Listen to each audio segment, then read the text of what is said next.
Romans chapter 2. Consequently, you, O human being, anyone who criticizes, are without excuse, because in criticizing the other person, you sentence yourself, since you, the one criticizing, repeatedly do the same things. Now we have seen that God's judgment on them that repeatedly do these types of things is based on truth. Do you think, O human being, the one who criticizes them that repeatedly do these types of things and does the same things, that you will escape God's judgment? Or do you consider the riches of his kindness, self-restraint, and lengthy tolerance to be nothing? Are you unaware that God's kindness leads you to change your ways? Because of your hardness and stubborn heart, you save up punishment for yourselves to a day of punishment and a day that reveals the right judgment of God. God will give back to each person the same type of things that person has done. To those who look for greatness, value, and immortality by persistently doing good things, he will give back life beyond this world. But to those who out of contention do not even believe in the truth, but believe in what is wrong, he will give back anger and punishment. Hard times and difficulty is on every human soul, of Jew first and also of non-Jew, that ends up doing what is bad.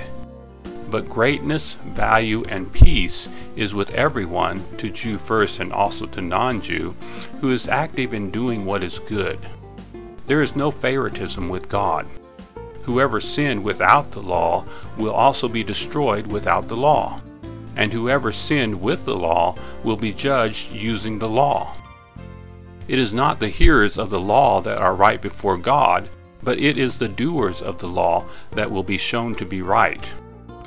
Whenever the non-Jews, who by birth do not have a law, do what the law says to do, they who do not have a law are a law to themselves.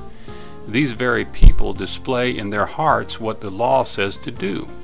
Their conscience agrees with it, and their thoughts prosecute or else defend it between each other. These people will be shown to be right on the day when God will judge the hidden things of the human race through Messiah Jesus, based on the good news that I tell about. Look, you are called a Jew. You rest in the law. You talk about how good God is. You know what God wants, and being instructed from the law, you figure out the things that are different. You have even convinced yourself that you are a guide to the blind, a light to those in darkness, a tutor of ignorant people, a teacher of babies, and someone who has a framework of the facts and truth in the law. Do you then who teach another, teach yourself? Do you who preach that people should not steal, steal? Do you who say, don't cheat on your spouse, cheat on your spouse? Do you who are disgusted with idols steal the things given to idols?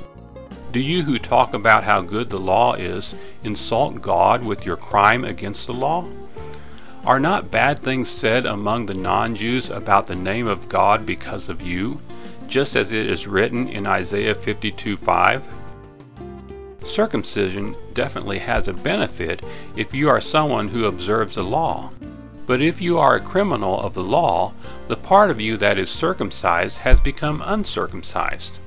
So if an uncircumcised person observes the things that the law says are right, will not the part of him that is uncircumcised be considered circumcised?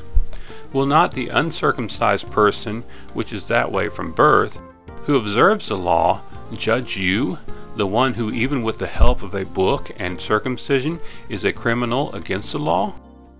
It is not the person who is a Jew on the outside that is a Jew.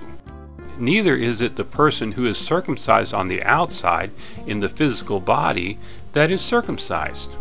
But it is the person who is a Jew on the inside that is a Jew. And it is the person who has the heart circumcised spiritually, not by a book, who is circumcised. People do not congratulate this kind of person. God does.